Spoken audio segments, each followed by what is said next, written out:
officially start, I want to tell you that this talk is basically an introduction to some topics that I'm going to be looking at in the next month.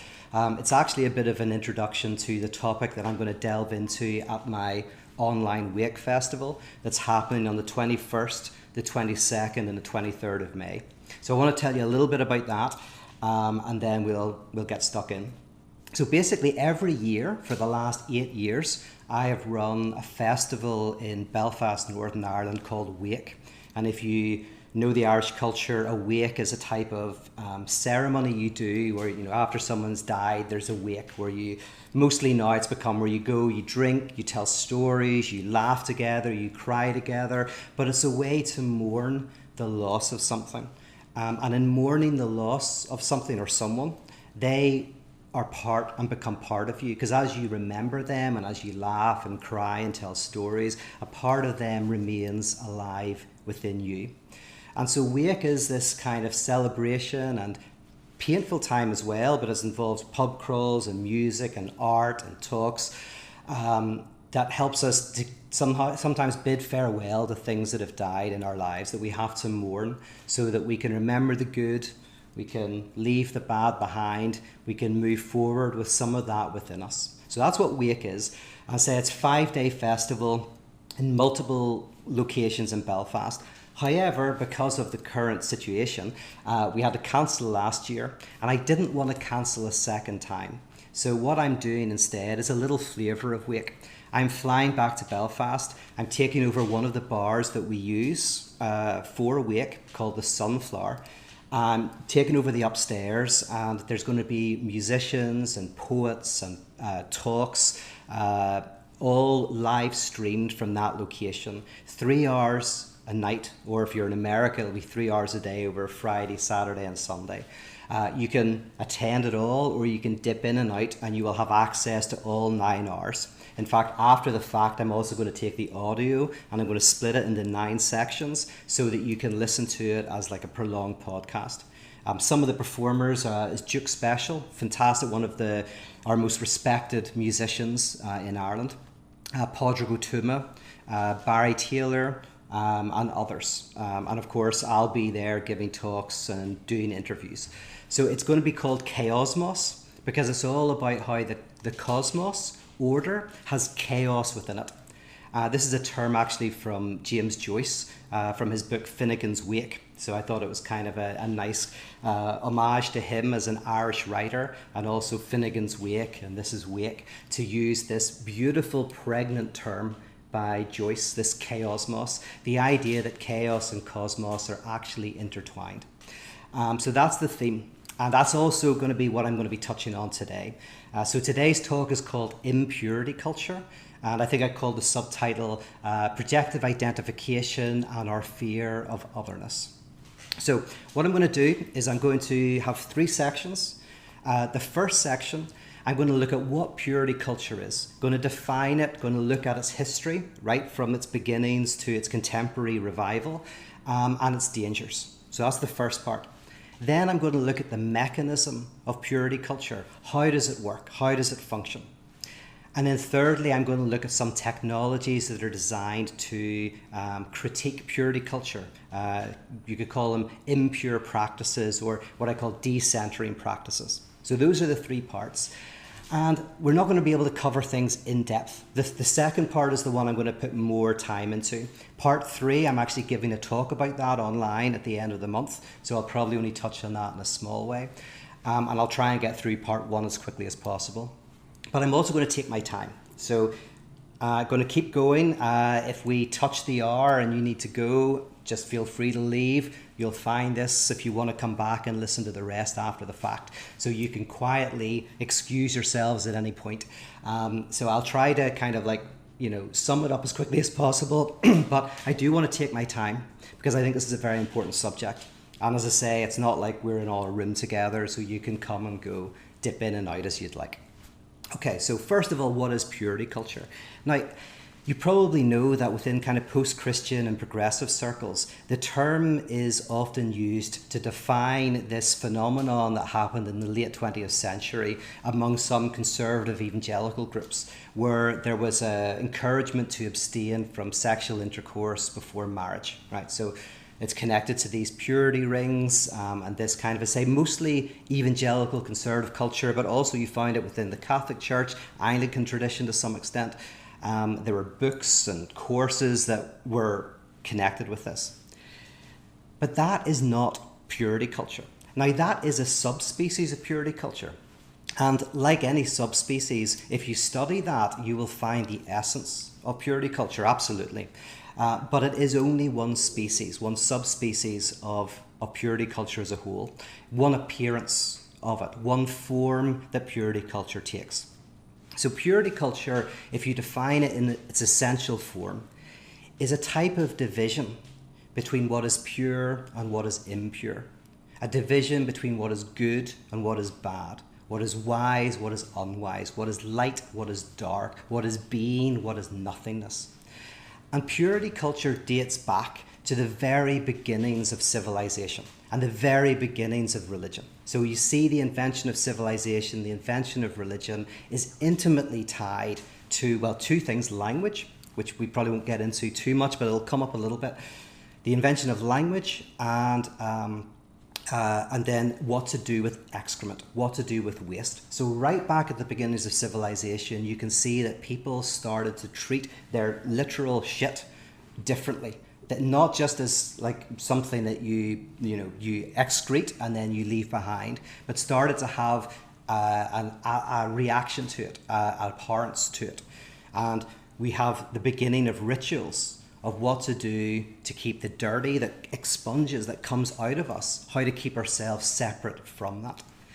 Now from this, obviously that's a very physical type of purity culture, but then we get the development of how to deal with insiders and outsiders, people who are part of our group and people who are not part of our group.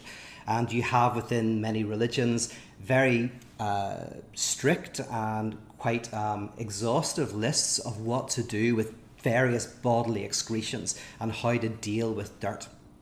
Now, this has very practical uses because too much dirt causes illness and disease. Like one of the things that have helped humans live to the age that we do today is cleanliness and antibiotics, but also just washing, right? This, to be clean is, you get rid of germs, you get rid of disease and less external forms that can kill you so that you can die internally over time, right? So instincts are designed to prevent external forces of death so that you can die internally, right? Whatever. So, purity culture goes right back to the beginning. Just wanted to talk about that. Right back to the beginning of civilization, to the beginning of religion. And now I want to jump to the contemporary world, right? Purity cultures are rife today. They always are there, but we live in a situation where there is a religious revival. There is a revival of various purity cultures. And I want to talk about three of those very quickly. And the first, of course, is COVID.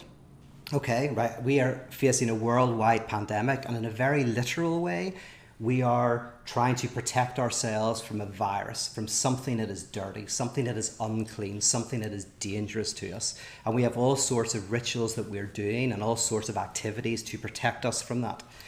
But of course, with COVID, then rises all of these types of anxieties that people have. So especially if people have obsessive structures in terms of already anxieties to do with germs and uncleanliness or order, where everything has to be, ordered within their house.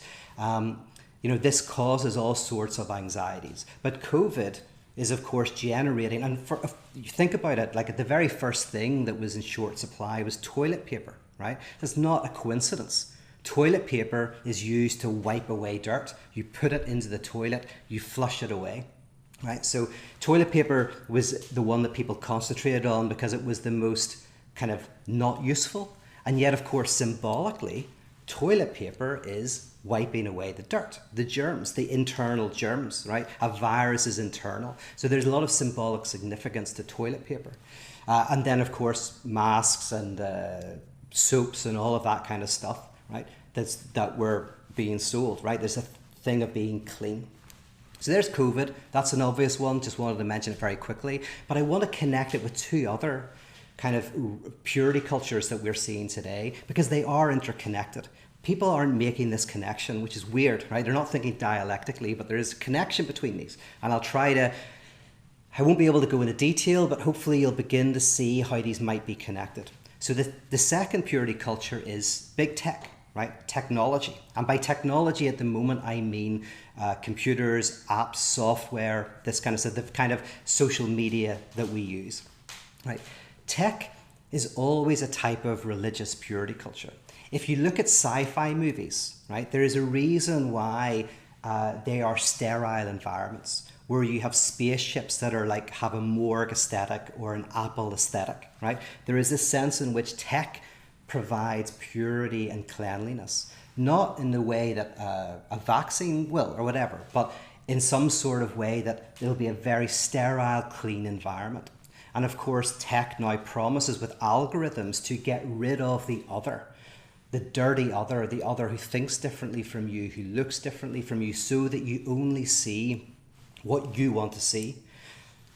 And with that, we're going to interconnect a little bit. I'm going to talk about this more in a second, but the danger of that then is the more you cannot tolerate uncleanliness, the more you cannot tolerate the unclean in yourself and in the other, the more the other becomes monstrous.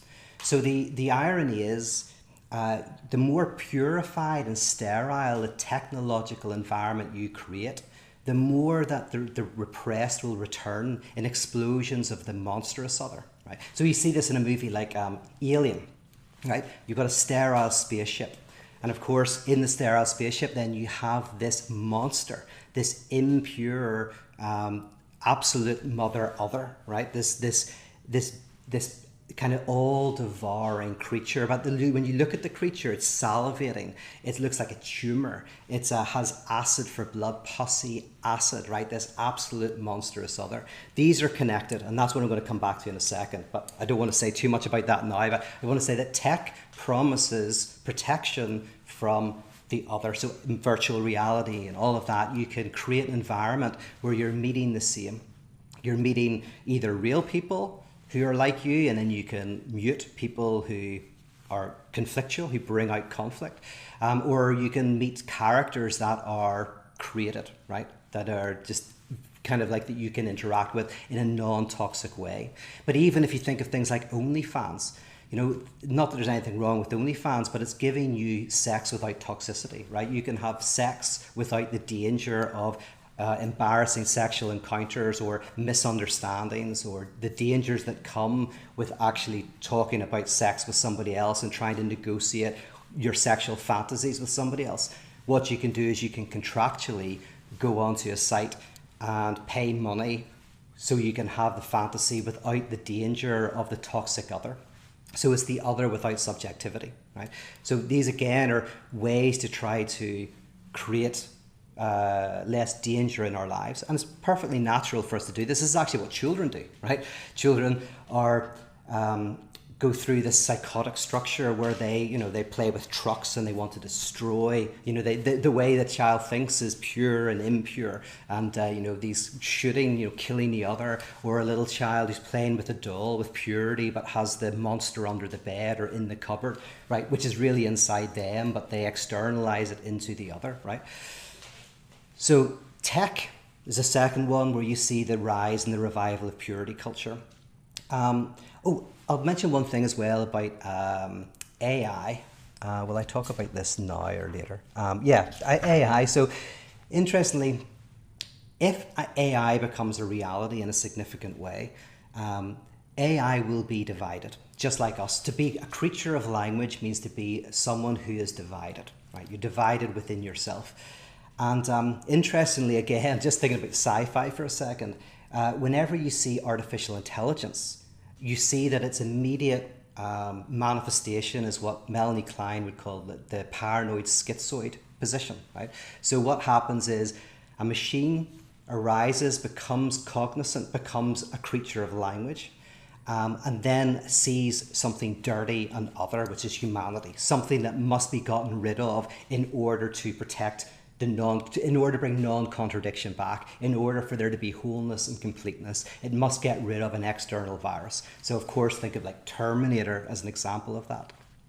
But probably the best example of it is 2001, right? So in 2001, you have HAL, and HAL is cognizant. It is it's a creature of language, and it's interesting because HAL has a contradiction within itself, and the contradiction, if I remember rightly, this is close enough, is that HAL has to protect the people on the ship. That's his order, right? To protect the ship and those who are on it, but also has this command to keep a secret, the secret of the mission, which ultimately puts the ship and the people in the ship into danger.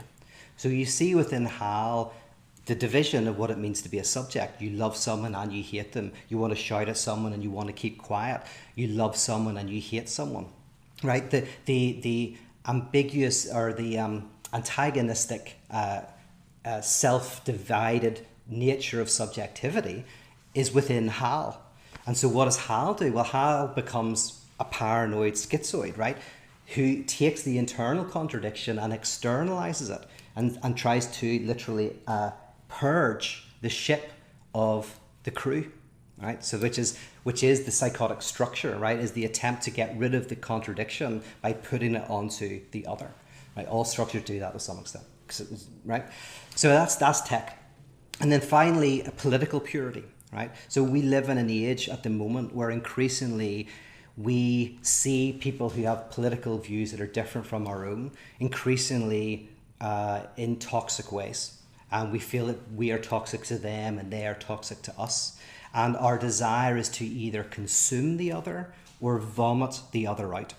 So to consume the other means I take your otherness, which is really my otherness, but I take your otherness and I make it into mine. So I literally take your difference, I consume you into my social body so that you think like me, you act like me, you look like me.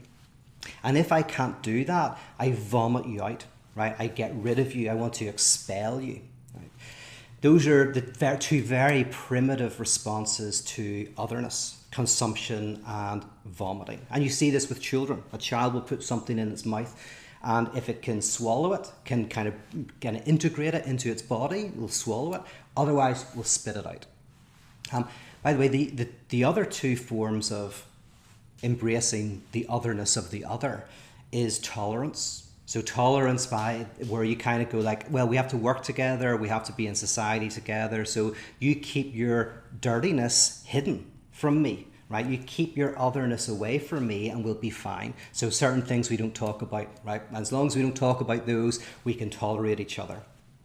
And then the fourth is, beneath all of our differences, we're all the same, right? The New Age response, right? Beneath all of the streams of our different traditions and our different things, we all are supping from the same source. Now, in all four of these, otherness is rejected, right? So in the first, otherness is rejected because I want to consume it. In the second, otherness is rejected because I want to vomit it out. In the third, otherness is rejected because I want to just don't talk about it. And in the fourth, otherness is rejected because, hey, we're all the same. We're all ultimately the same. Now, this hints at the idea that what is really scary about the otherness of the other is that they expose my otherness to myself, right? So when I meet you and you've got weird beliefs and practices, and I don't like you, you're monstrous to me, you're weird, I don't like the way you raise children, the way you think about the world, it looks awful to me, right? If I start to hang around with you too much, I see myself through your eyes, and I start to think, maybe I'm the monstrous one. Look at all the things that I take for granted as just being correct and right. Maybe I'm wrong, right? So now I'm seeing myself through your eyes. You're being an instrument of my further transformation.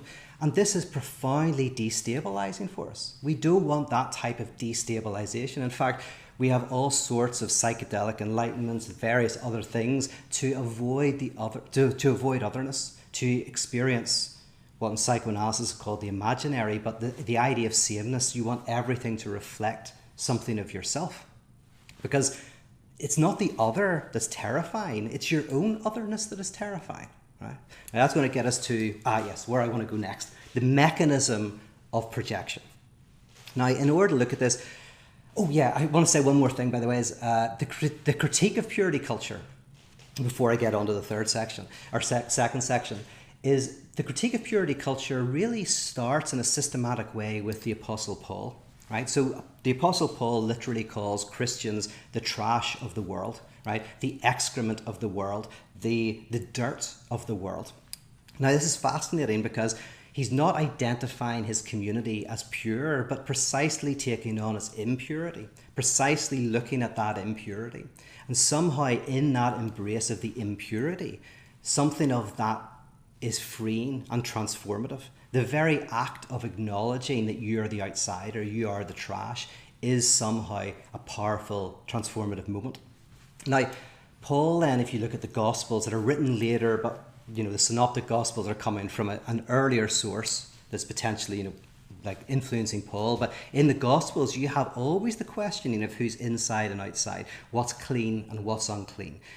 In Kierkegaard's language, Jesus is the ultimate anti-wisdom, anti-ethical figure, because he's always questioning what we take as ethical, who's good and who's bad, and the wisdom of who's in and who's out, right? He's always questioning that, putting this into dialectical relation where you realize the insiders are the outsiders are the insiders.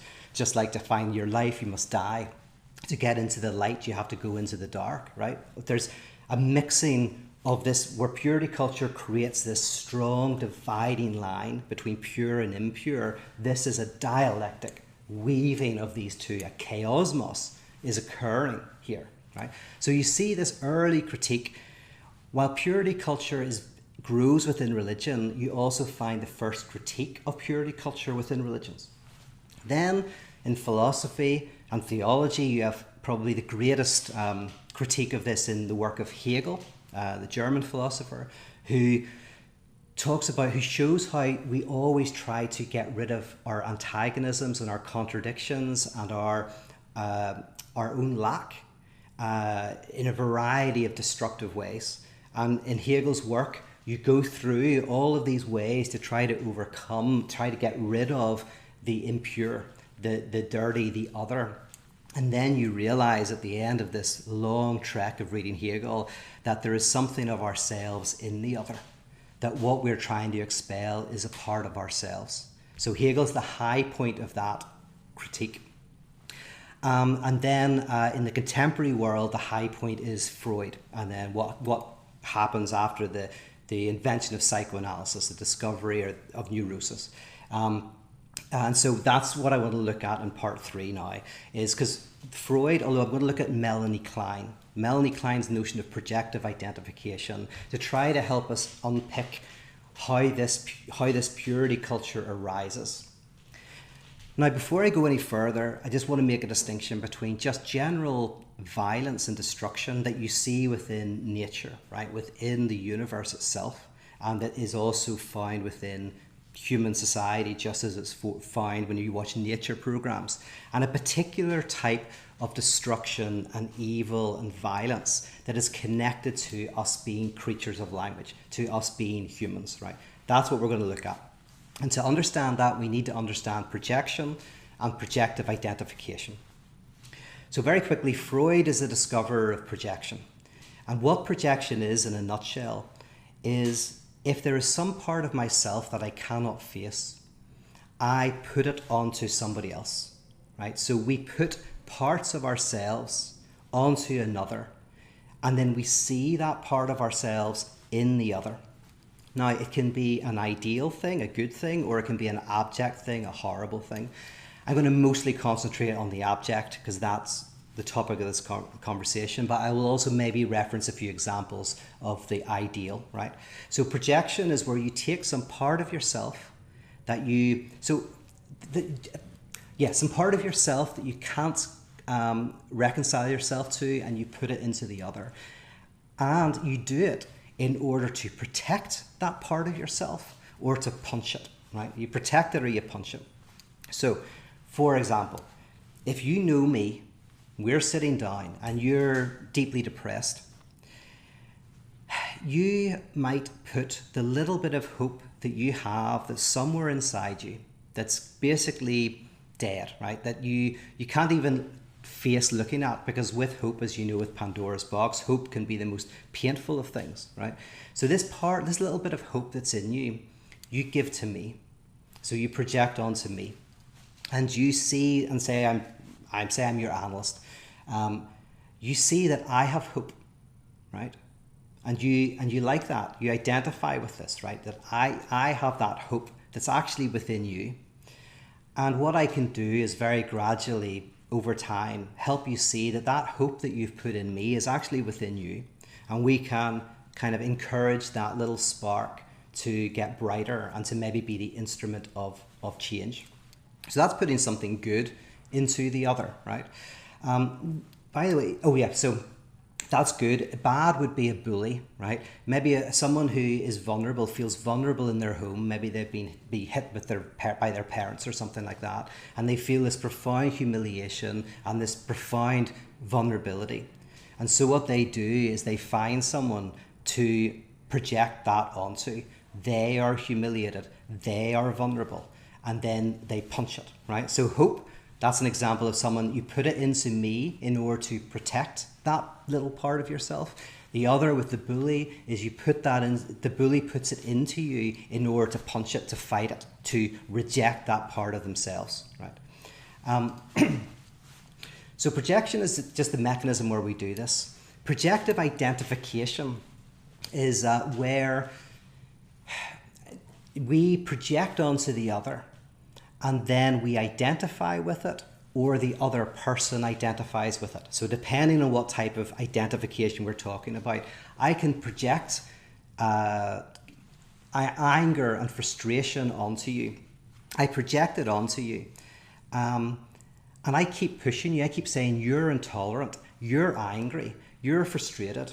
And eventually you get angry and frustrated that I keep saying you are. And no, I'm not frustrated. I'm not angry. And then you're like, I'm not angry, right? Now you are identifying with the projection. You have acquired it. This is called acquisitive identity, projective identification, because you're acquiring, taking it into yourself and actually becoming what the person is wanting you to be. Or there is what's called attributive projective identification, where I put it onto you and you don't necessarily take it on, but I put it onto you. I see it in you, even though there's actually nothing you're doing that identifies with that. So these are types of projective identification. One, where I just attribute things to you that aren't in you. But then two, where I attribute things to you and you actually acquire them, you internalize them, you become the screen. You are the screen upon which I'm projecting, but you kind of take on those characteristics. Just like the victim of the bully actually feels the humiliation and the vulnerability within them. That is being put onto them and it's felt internally. So this is projective identification. And this is very important because although it sounds crazy at first, like this is such a basic mechanism. It has actually a number of functions, right? So one is communication. One of the ways when you go to a party that you meet people and talk to them is that you project certain things onto them that probably aren't anything to do with them, right? You project certain things on and then you want to talk to them, right? Because you've projected something of, say, ideal onto that individual, then you strike up a conversation. So it creates the possibility of communication. And of course, if it's non-pathological, then you get to know the person.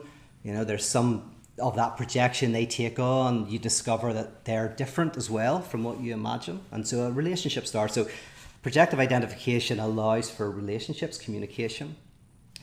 It's also a defense mechanism. Obviously, it's a defense against parts of ourselves that we either want to protect or destroy. 3, it is, let me see if I can remember all of these. What would be the third? So it's the defense, a form of, primitive love. Primitive love, where like whenever you first fall for someone, you do a lot of projection sometimes, which is fine.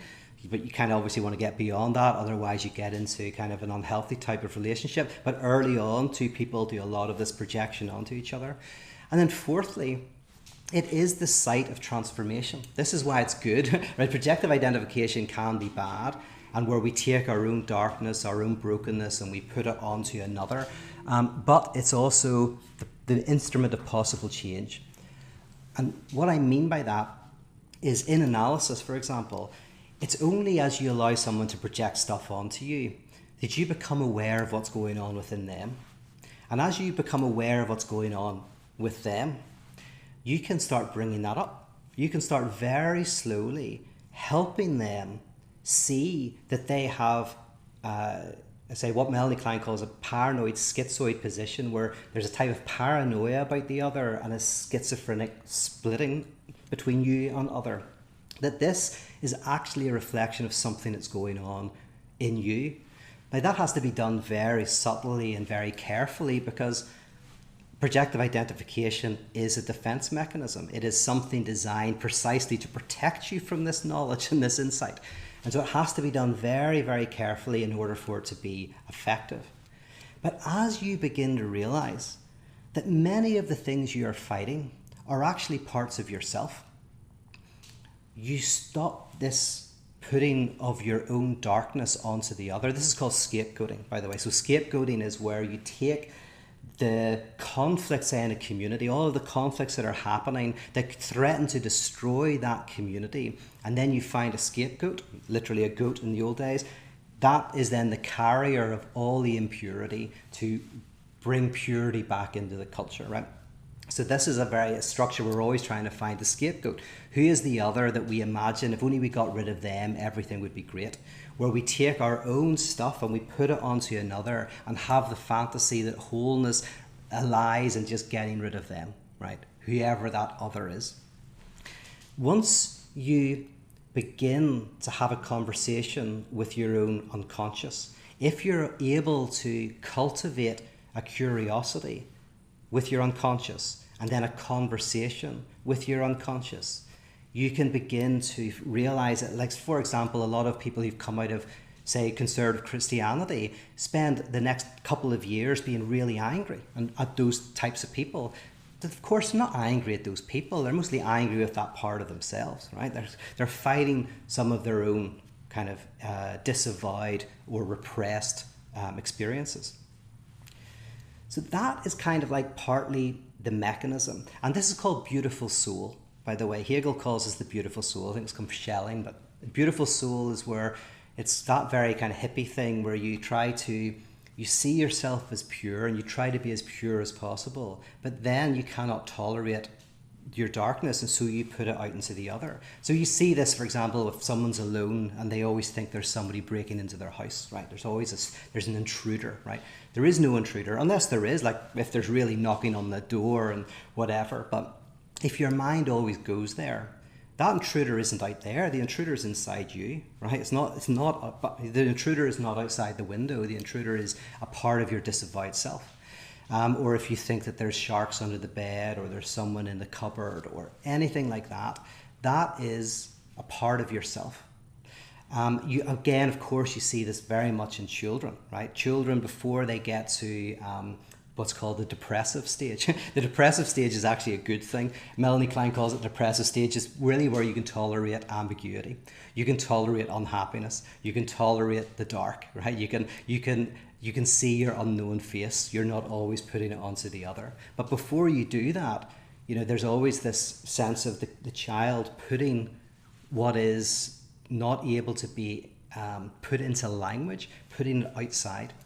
And by the way, if that happens in an extreme way, you end up, when you're an adult, with what's called primal agony, right? Winnicott calls this primal agony, where you're always terrified that some disaster is going to happen in the future. You're profoundly terrified, especially at night, often it's at night, of some impending doom. And the good news of psychoanalysis is that the apocalypse is not going to happen. It already has. Right? You're terrified of something that has already occurred. That's what a trauma is, something that's happened, but you haven't been able to put into language, put into words. And so it arises as something in the future. when really it's something that has not been tolerated from the past. One of the roles of a parent is in the work of Wilfred Bion is to, he calls these two things beta and alpha. I think it's called, was it the beta experience and the alpha experience? The beta experience is when a child is experiencing something they can't put into words. It's called a beta moment. It's something they can't have words for. They go into a temper tantrum. And one of the things they do is they throw all of this out and they project it onto the parents. The parents feel it. They acquire the aggression of the child. They feel it in their bodies. They feel stressed. Their heart rates go up. But a healthy parent takes that non-symbolized experience and they create an alpha experience. So what they do is they alpha beta size the experience. They put it into language. They alpha beta size it. So they put it into language. You start to help the child put language to the temper tantrum, which then lowers the temper tantrum. And when it's put into language, it goes. So even things like panic attacks, as you begin to alpha beta size what the trauma is that's causing this, you can kind of minimize and dissipate the panic attack. So the reason why I want to spend some time on this notion of projective identification is we need as much as possible to try to be aware of that tendency within ourselves, not within the other, because that's another projective identification. It's always the other who needs to know this, but how do we do it? And then how do we tolerate the being projected upon without acquiring those projections, without taking them on? Because here's the problem, right? The reason why I'm saying all of this may sound very abstract, but it's not. This is the petri dish within which war happens, right? With projective identification, where we're all putting our own darkness onto other people, we're creating our pure culture, or at least we have rituals for how to purge our culture, purify ourselves, and then we have on the other side a more monstrous other, right? The other is more and more dangerous, more and more bad, and we move from conflict to war. And war is the inability to have conflict. Conflict is when I can sit down with you and say, you don't like me and I don't like you, but hey, we're living in the same place. We're going to have to sit down and work this out, right? That's conflict. War is when I say, I cannot tolerate being around your otherness, so I'm going to kill you. I'm going to get rid of you. I'm going to purge you from the world, vomit you out. Now that petri dish creates more and more violence because, as I mentioned, when you treat people in such a way that you see them as intolerant and evil and irredeemable and stupid, and you put all of that onto them, they will, to some extent, some of those people will acquire that projective identification. They will take it into themselves.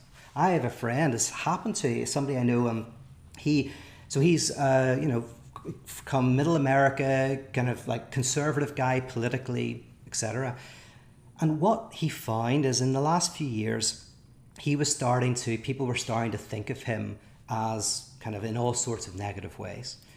And what happened, it was interesting talking to him at length about this, is that he started to become that. But to troll, like he was made into, like he almost was, with not consciously, this does not happen consciously, as unconsciously you start to want to kind of say, you think I'm like this, I'm worse than this, right? And he said, and when I kind of interrogated him about this, he said, I started to say things that I didn't believe.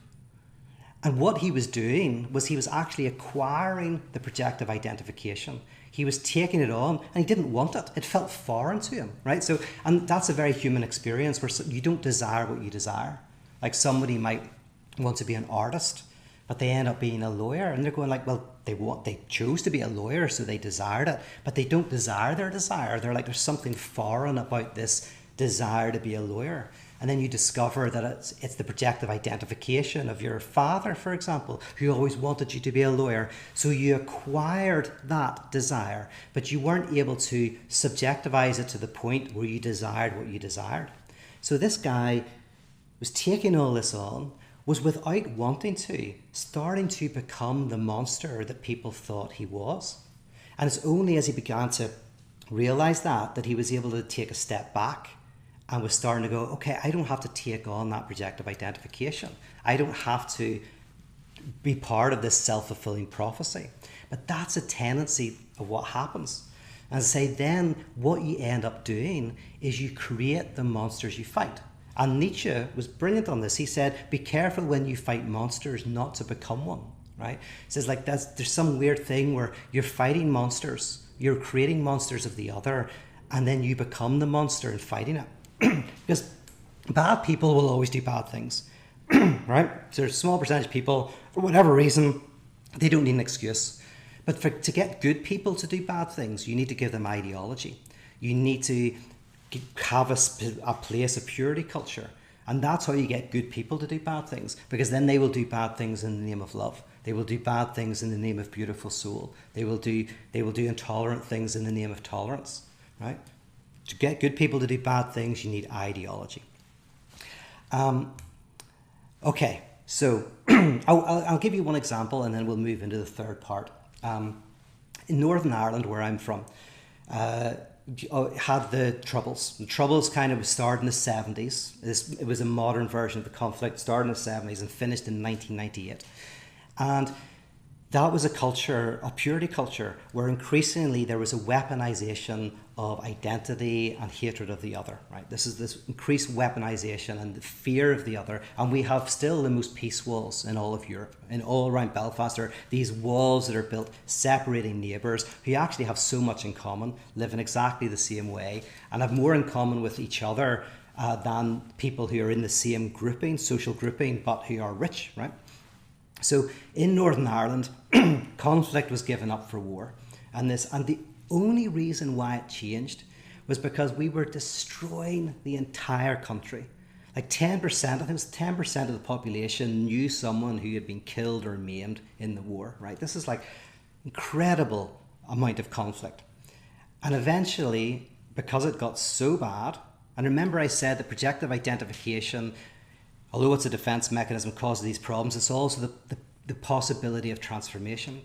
Is because everybody eventually got together, the loyalist paramilitaries, the Republican paramilitaries, the British government, the Irish government, Northern Irish parliamentary system, all got together and sat down in the same room, hating each other, blaming each other legitimately for lots of murder and death and torture, but literally going, we have to have conflict. We have to sit down, and we don't know where this is going to go, but we just know that it can't continue the way it is. And this was an apocalyptic moment, right? So this is why I'm not a progressive, right? So a progressive is someone, there's a progress to history and you know where history is going. So if you love someone, you know, you love them who's different, it's patronizing, you know, they're not on the right side of history, right? You're on the right side of history, they're not, right? An apocalyptic movement is a movement, apocalypse means the incoming of a world you can't imagine. An apocalypticist doesn't know what the future looks like. All they know is that you have to have a space where the conflict happens. And in that conflict, the new world will arise. This is very important for Hegel. It says that every time you think you know what this utopia is, death is round the corner. Stalin is the perfect example, of course, who, you know, talked about the end of history, right? And so you can justify anything if you're doing it for history or for God or for you know, humanity or whatever in some capital H, capital G way, right? But what happened in the Troubles was an apocalyptic moment. Everybody had to set down their vision of what the perfect society would look like. Everyone had to set down their idea of if only we got rid of you, it would be great. And went, okay, let's put everything on the table. And there was 3 days of discussion. It's called the Good Friday Agreement. And it's really interesting in the Good Friday Agreement because the Good Friday Agreement, Good Friday is about the contradiction within the absolute, right? God experiences the absence of God. This, you know, Christ as the weaving of chaos and cosmos. So the Good Friday Agreement, that where the police force was disbanded, where the border was taken down, where Northern Ireland became a contradiction, part of Ireland and part of the United Kingdom, now part of the United Kingdom and part of the European Union, right? This really interesting embrace of the dividedness and the antagonism was the leading to peace. that apocalyptic moment of peace. So that's an example I wanted to give of how when it gets so bad, we'll either end up completely destroying each other, or we'll have to sit down with our enemies. And and not say we like them or we love them or anything like that. No, say we hate them. But say, right, I know you hate me too. Let's talk about this. So finally, I want to talk about technologies that do this. Technologies designed to help us embrace this projective identification, to cultivate that curiosity and that conversation with our unconscious. That could be helpful for society. I'm going to use two examples of two practices developed in Northern Ireland. I developed in Northern Ireland. The first is called The Last Supper. Very briefly, The Last Supper was based on a film called The Last Supper from, I think, the 1980s with Cameron Diaz. And the idea is 12 people would gather in an upper room. We would eat and we would drink together. And we would invite someone who would have a very different opinion than the people in the room. And they sat in the seat of Christ for the night. And over the starter, they gave like a 20-minute talk on whatever they wanted to talk about. Over the main course, we had discussion. And then over dessert, there was a Q&A. And at the end, we decided whether it was their last supper or not, right? So we put them in the seat of Christ. You know, you're the bringer of truth tonight. And hey, you know what we did with Jesus, right? So supposedly, by the way, the Pope met Napoleon, and the Pope had to give Napoleon some sort of blessing. And as he was giving the blessing, he reached over and whispered into the ear of Napoleon, "I know what you're trying to do. You're trying to destroy Christianity." He says, "But you will never succeed." Napoleon said, "Why?" And the Pope said, "We've been trying for 2,000 years, right?" So he said, like, you know what we did with Christ, right? So we might do it with you, but you're the bringer of truth. And if we can tolerate your difference, maybe you will survive the night. Now, the point of that practice is not that anything will change over one night, except you'll have fun. But if you do that once a month for a year or 2 years or 3 years, what you will begin to see is you will begin to see in the enemy something of yourself.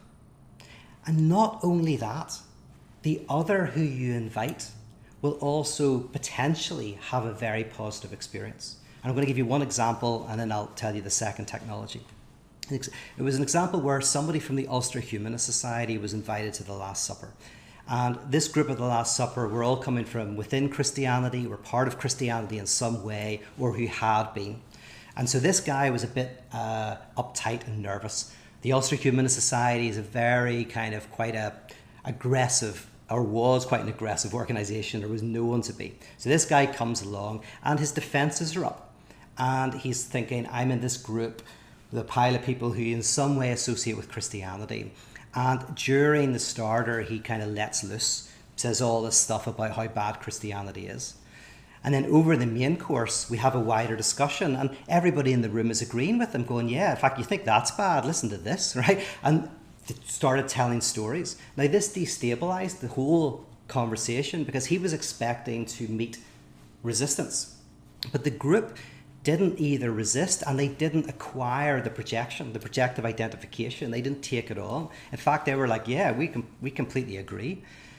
And then he softened up and he was like, okay, yeah. And we ended up having this beautiful conversation. And then afterwards, he invited me to give a talk in the Ulster Humanist Society about, gave a talk in Feuerbach. And then he invited me, and they invited me to be on a panel, on their side of a panel where they were debating the Christian Union at the university about the afterlife, right? So it became this really a chaosmos, right? At first, it was a purity culture. There was this guy from the Ulster Humanist Society, militantly atheist, thinking he was coming into a militantly kind of Christian theistic space. That then starts to be broken down. And in the course of the night, these intertwine and we all end up getting on really well, having conversations. Then I get invited to their society to give a talk. I give a talk on one of the most famous humanists, Feuerbach, the humanist I like the most, and then I get invited onto their side of the debate, right? So that's an example of how this technology, the Last Supper, kind of breaks down this purity culture. like a type of, it's like an antibiotic or whatever. The other technology I want to mention briefly is what's called the Evangelism Project, where we would go to other groups to be evangelized by them. So we would go to, say, the Islamic Society, the Jewish community, Scientology, Hare Krishna, whatever, right? We would go to these different groups. We would sit down, we would hear all about what they believed and all of that stuff. Now, the evangelism of the Evangelism Project did not happen there. It's very unlikely anybody gets converted by listening to somebody speak for an hour, half an hour. And if they do, that's definitely questionable. But what we would do is we would then say, what do we look like to you? And then you would see what you look like through the eyes of the other. And you would realize that you're other to yourself. You would see your own pollutions. You would see your own impurities. You would be confronted with that in this environment, in this ritual, in this technology that's designed to help you in a fun way, in an interesting way, to begin to see your own unknown face, right? And again, if you do that once or twice, it's just a fun day out. But if that is a practice that is regularly done, that can be a spiritual decentering practice that can help us break down this purity culture that is really sustained by a form of projective identification. Okay, so I'll finish just by saying, AA as well. I'm not going to talk about AA too much, but AA is an example where up until you go there, you might be projecting onto other people. It's their problem, it's their fault. But in AA, in a community of grace, you say, I'm the alcoholic. You take on that impurity within yourself. Oh yes, what I want to end with. You take on that impurity within yourself. And in doing that, step zero, I like to call this, right? Step zero is where you don't have to do anything. You just face your own impurity without anybody asking you to change. That's grace. So self-help is always telling you have to get from A to B to C to D, right? It's always pushing you forward. Grace is no, you don't have to do anything.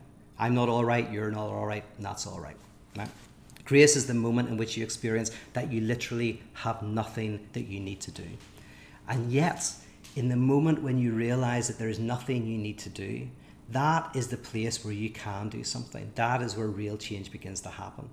You stop fighting. So an example would be, a true example in therapy of this woman who was going to therapy because she felt guilty. She was sleeping around a lot. She was guilty because of her past. She was worried about getting herself into unsafe situations, worried about sexually transmitted diseases.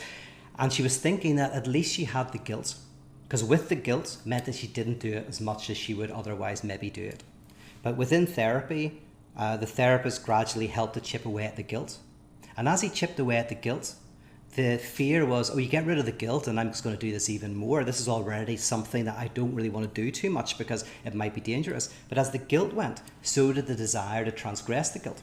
Which is the Pauline notion of the abolish the law as a fulfillment of the law. And then, of course, you can go and sleep around a little bit, but you're not driven to it. It's not like a obsessive compulsive repetition that you have to do. It's something that you can do freely without guilt, right? But with the removal of the guilt comes the removal of what you think the guilt is protecting you from, right? This is the notion of you shall know the truth and the truth shall set you free. If you're able to see the truth of your repressed self, not put it onto others, you're able to let it breathe, you're able to know it, to alphabetize it, to put it into language, it will set you free. You will find yourself less likely to take on the projections of others, less likely to project onto others. And while there will still be violence, there will still be difficulties, there will still be suffering, if we have communities that live this out across the world, this provides a much healthier environment for the betterment of society. Okay, I'm giving a talk on the transformance or decentering practices, say later this month, if you want to check that out. Now I'm going to see if you've got any questions. Make sure this is still working. Okay. Might take me a little second to see them. And if I can't then don't blame me. Why can I not? Click to expand. Okay, here we go. Brilliant.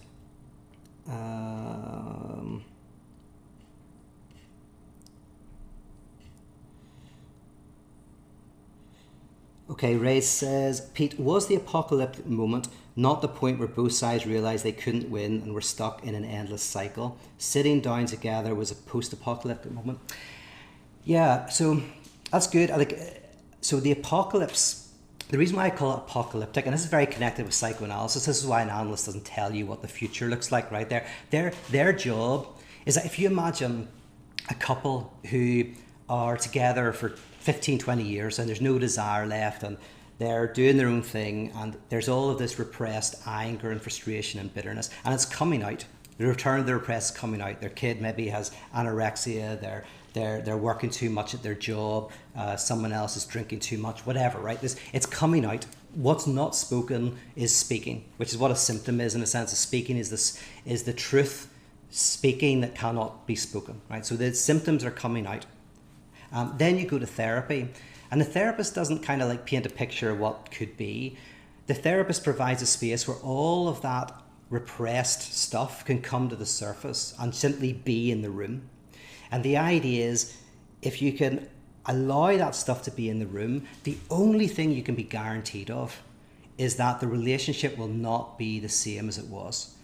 The couple might break up, or the couple might break up with the type of relationship that they've had, right, in order to stay together. And by the way, that's very common. A lot of people break up with people, but not with the type of relationship they have with people.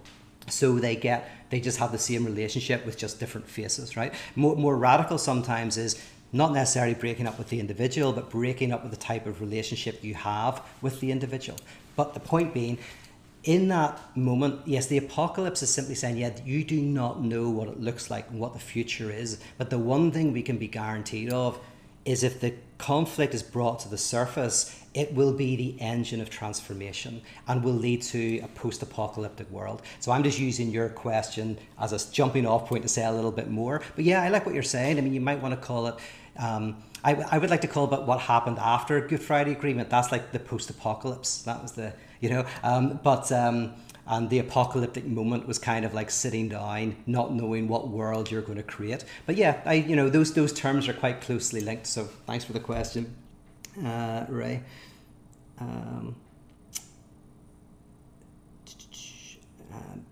Jumping down. Lots of nice comments, by the way. Thank you so much for the comments. I should have said, sometimes I say when I'm giving seminars on Patreon, like if you've got a question, write questions so I can kind of go down and see it. But it's too late for that now. But thank you for the kind comments. Oh yeah, Steve says, will you say more about step 0? Yeah, this is key for me, right? So there's the 12 steps. 12 steps are great, right? But in Europe, our lifts start at 0. In America, your lifts start at 1. And there's some places in Europe that start 0, 0. Because 0 is a 1. 0 is a number, you can count it. So 0 is 1. Anyway, but in Europe, the lift starts at 0. And so when I talk about step 0, I really basically, grace is the technology of transformation, right? I don't know if I should, yeah, okay, I'm going to say a bit. You started me.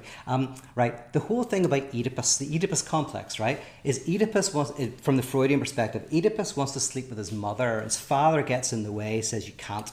This is all unbeknownst to him. He doesn't really know who his real father or mother is. He ends up killing his father and sleeping with his mother, and it's a disaster, right? She gets her eyes plucked out, all of this.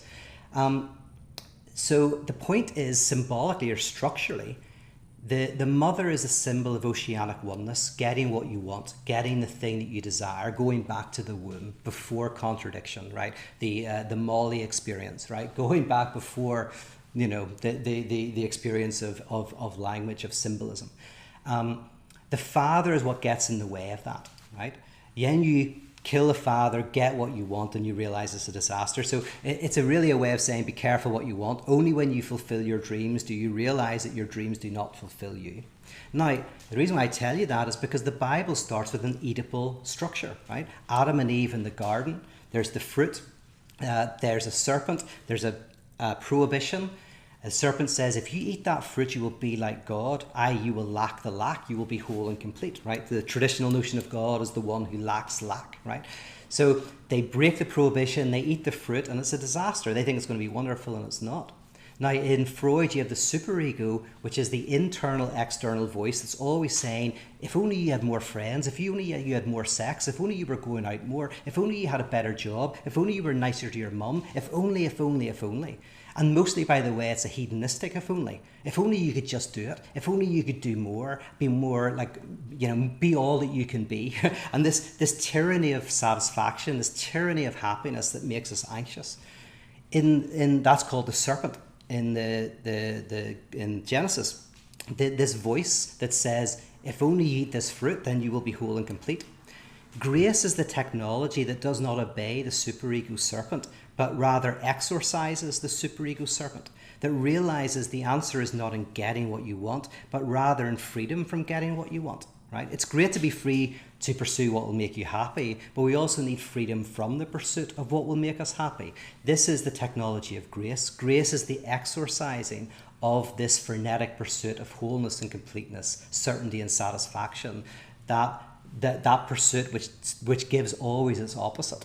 Whereas grace is the freedom, and that the freedom to not pursue is then the place where you can do the 12 steps. It's the place where you can begin to make change, because you're not doing it frantically in order to overcome your contradictions. You're doing it to kind of improve your life in small, non-special ways. This is when Anna Freud once said, in your dreams, you can make the perfect omelette. You just can't eat it, right? In other words, we fantasize perfection, and that fantasy of perfection is great to think about, but you can't eat that perfection. You can't live within it, right? Real omelettes are never going to taste as good as the omelette that you dream about, but it's a real omelette that will give you some sort of satisfaction, right? We could get into that more, but that's Girard, one more thing and I'll get back to the questions. René Girard has a beautiful parable about this, where he says there's a man who is told that there is a treasure under a rock in a field.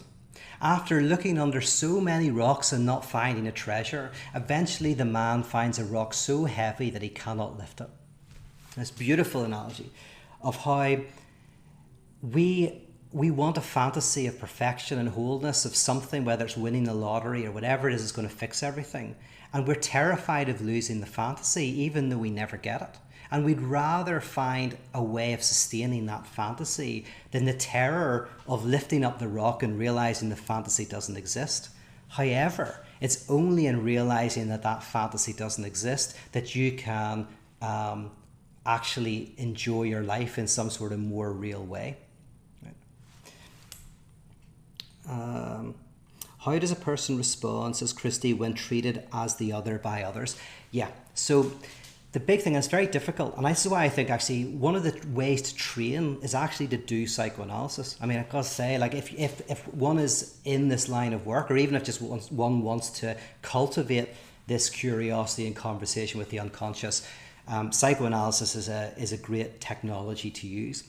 The reason why I say that is that as you become very aware of this dimension, you are less likely to take on the projections of others. So I have this all the time, not all the time, but in my line of work, you get sometimes people projecting ideals and the abject onto you. So either you're the most amazing thing ever, or you're the most terrible thing ever, right? And it doesn't happen very often. Most times it's just people like you or don't, and that's not pathological. I'm talking about something where people really angry, really frustrated. And there was a time maybe when I was young that I would have acquired that projective identification. But now I don't, and it's partly my training, it's partly psychoanalysis, all of that. But it's not something that's just natural. One has to learn it, because we all get our backs up. And by the way, there's always something. All of us have our little triggers, right? But we can, through training and doing analysis and becoming very more aware of our own unconscious, we can let it role office a lot easier. Now, of course, it's more difficult if it's a family member or a close friend. Sometimes you have to just distance yourself from them, absolutely, because it's not some stranger on the internet that you can just mute, right? It's somebody who's in your circle. And by the way, it's always someone who has some proximity to you, right? It's never someone who's completely outside. Like, nobody cares about the impurity, in inverted commas, of some other who lives in some fantasized land. It's always the impurity of someone who's got some relation to you. So often, one has to, just for physical health, separate yourself. But psychologically, through things like psychoanalysis or the Last Supper or the Evangelism Project, or there's other technologies, one becomes comfortable with one's own sense of self and becomes less likely to acquire. And you will still be pushed onto you. Like, people, I feel it all the time. Like, people will sometimes try to make me angry on Twitter. They're not consciously, but you can know that they're trying to evoke an anger. But once you become aware of that, you see it. You see what they're trying to tell you, which is that they're angry with themselves. There's some part of themselves that they are condemning, that they hate and they despise, and they've put that out to protect themselves from it, right? To punch at it, to punch at that part of themselves that they do not like. And once you realize that, sometimes you can actually be of help to them depending on the environment. I've had that a lot in my work, where sometimes if it happens at an event, I had it happen at an event once, and at the end, it was in a bar. I bought a couple of drinks. I went up to the person who shouted at me during the talk. We sat down. We had an amazing conversation. He apologized straight away, lovely guy, and just said, "I'm really sorry." I said, "I'm fighting myself. You said some stuff that just triggered me because there's some parts of myself I haven't opened the door to." And I've had that numerous times, where in an environment where I feel safe and I'm maybe the authority figure in the room, so I can do that, I'm able to go up to the person in a non-aggressive way, not acquire the projective identification, but feel it. And that allows me to ask the right question. So when I sat down with that person, I was able to say, "Listen, what's going on, man? I can see a frustration in you," right? It's because I knew that, because he was trying to make me frustrated. I could see that he was scared of doubt. So I was able to ask him, like, "Are you struggling with doubt?" Because the projective identification told me everything I needed to know in order to start the conversation, and therefore potentially help that person a little bit in where they were. If that was helpful. Celeste question: What is it that allows some people to desire learning about others and some people want to shut out others? I honestly think that we're talking about very basic structures here that there is. When I talk about purity culture, obviously in this talk I've connected it with our subjectivity and what it is to be conscious, and so I've connected it very deeply with what it means to be human.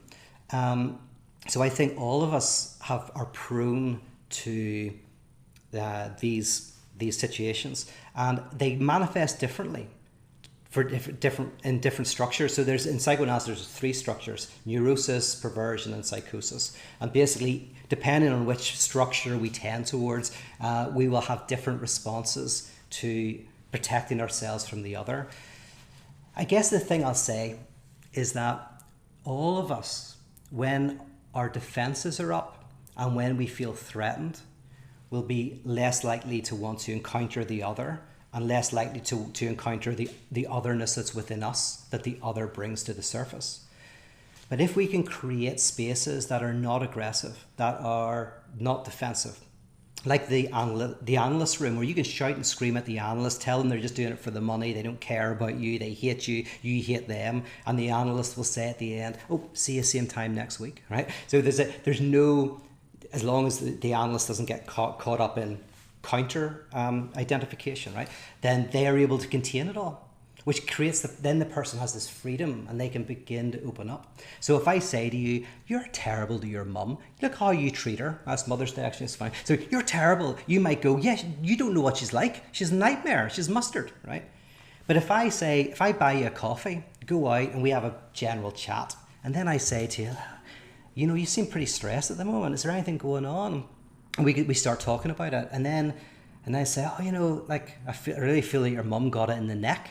And then you're more likely, of course, to go, yeah, like I really shouldn't have taken it out on her.